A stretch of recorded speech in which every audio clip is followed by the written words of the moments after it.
इकबाल साहब की हाल है ठीक है ਅਲਹਮਦੁਲਿਲਾ। और जनाब 180 वाला कोई वाकया कोई सुनना चाहे की होया है अंदर ठहर के ਉਹ ਭਾਈ ਮੈਂ ਨਾ ਉਹ ਹਾਜੀ ਤੋਂ ਆਏ ਨਹੀਂ ਹਾਂਜੀ, ਹਾਂਜੀ। ਹਾਜੀ ਸਮੋਸੇ ਵਾਲਾ मशहूर है जी समोसे भी लांदा है ਉਹ ਸਮੋਸੇ ਤੋਂ ਪਿਛਲੀ ਉਹਦੇ ਨਾਲ ਦੀ ਗਲੀ ਹੈ जी ठीक है ਉੱਥੇ ਭਾਈ ਦਹੀਂ ਲੈਣ ਗਿਆ ਮੈਂ ਉੱਥੇ ਰਸ਼ ਬੜਾ ਪਿਆ ਸੀ बड़ा ਉਹ ਕਿੱਦਾਂ ਦੀ ਗੱਲ ਹੈ ਕਿੱਦਾਂ ਦੀ ਅੱਜ ਦੀ ਗੱਲ ਹੈ ਭਾਈ ਅੱਜ ਅੱਛਾ। ਇਹ ਤੋਂ ਇੱਕ ਦਿਨ ਪਹਿਲਾਂ ਅੱਜ ਉਹਨੇ ਭਾਈ ਉੱਥੇ ਰਸ਼ ਬੜਾ ਪਿਆ ਸੀ ਦਹੀਂ ਦਾ अच्छा ਉਹਨੇ ਰਸ਼ ਵੇਖ ਕੇ ਨਾ ਉਹ 180 ਰੁਪਏ ਕਿਲੋ ਦਹੀਂ ਵੇਚ ਰਿਹਾ ਸੀ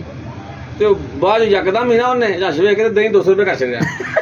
200 ਰੁਪਏ ਦੀ ਉਹਨੇ 200 ਰੁਪਏ ਮੇਰੇ ਤੋਂ ਪਹਿਲਾਂ ਜਿਹੜੇ ਬੰਦੇ ਲੈ ਨੇ ਨਾ ਉਹਨੇ 180 ਦੇ ਹਿਸਾਬ ਨਾਲ ਦਿੱਤੇ ਨੇ ਅੱਛਾ ਉਹ ਰਸ਼ ਵੇਖ ਕੇ ਉਹਨੇ ਭਾਜੀ ਨੇ 200 ਰੁਪਏ ਦੀ ਦਹੀਂ ਕਰ ਛੱਡਿਆ साथी है ਉਹਨੇ ਭਾਜੀ ਮੈਂ ਜਦੋਂ ਮੈਂ ਕਿੰਨੇ ਪੈਸੇ ਆਂਦਾ ਭਾਜੀ 200 ਰੁਪਈਆ ਮੈਂ ਕਿਲੋ ਦਹੀਂ ਲਿਆ ਭਾਜੀ ਉਹਨੇ 200 ਰੁਪਏ ਦੇ ਦਿੱਤਾ ਕਿਹੜਾ ਕਸੂਰ ਹੈ ਇਮਰਾਨ ਖਾਨ ਦਾ ਕਿ ਨਵਾਜ਼ ਸ਼ਰੀਫ ਦਾ ਭਾਈ ਸਾਡਾ ਦੱਸਿਆ आवाम का कसूर है आप साहब क्या ਵੇਖ ਲੋ ਹੈ हम किस मैच पे खड़े हुए हैं